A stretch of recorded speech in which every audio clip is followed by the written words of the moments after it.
La notion de karma est souvent mal comprise. On s'imagine que c'est une sorte de destin qui serait en quelque sorte imposé par une entité immanente et auquel nous devons nous résigner en quelque sorte. Ah, c'est mon karma, je ne peux rien y faire.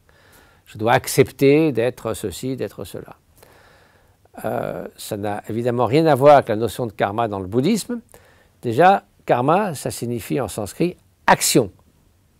Donc vous voyez, c'est simplement les lois de cause à effet appliquées à nos actes et aux motivations de nos actes. Donc en fait, le karma, ce n'est pas différent de toutes les lois de cause à effet qui consistent que si vous semez une graine, vous aurez un fruit. Si cette graine est celle d'une plante vénéneuse, eh bien, vous aurez une plante vénéneuse. Et si cette graine est celle d'un fruit délicieux, vous aurez un fruit délicieux.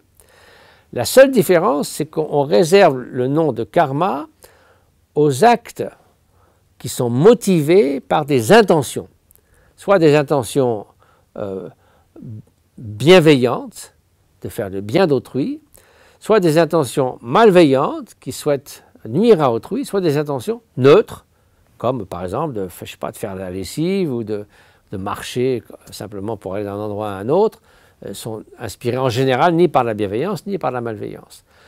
Donc le karma, c'est en fonction, l'idée, quels vont être les résultats de nos pensées, de nos paroles et de nos actes lorsqu'elles sont inspirées par l'animosité, la haine, la jalousie, l'arrogance et l'attachement, c'est-à-dire de la souffrance, et quels vont être les résultats de nos actes qui sont inspirés par la bienveillance, par l'humilité, par le non-attachement, la liberté intérieure, par la paix intérieure, et qui vont se traduire donc par l'accomplissement du double bien d'autrui et de nous-mêmes. Donc le karma, c'est cela.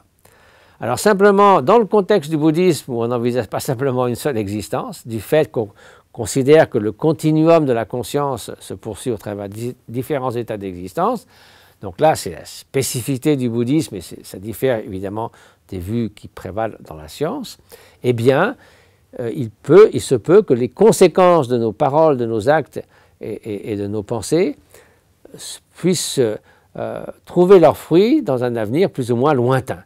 Donc voilà, en gros, ce qu'on entend par karma.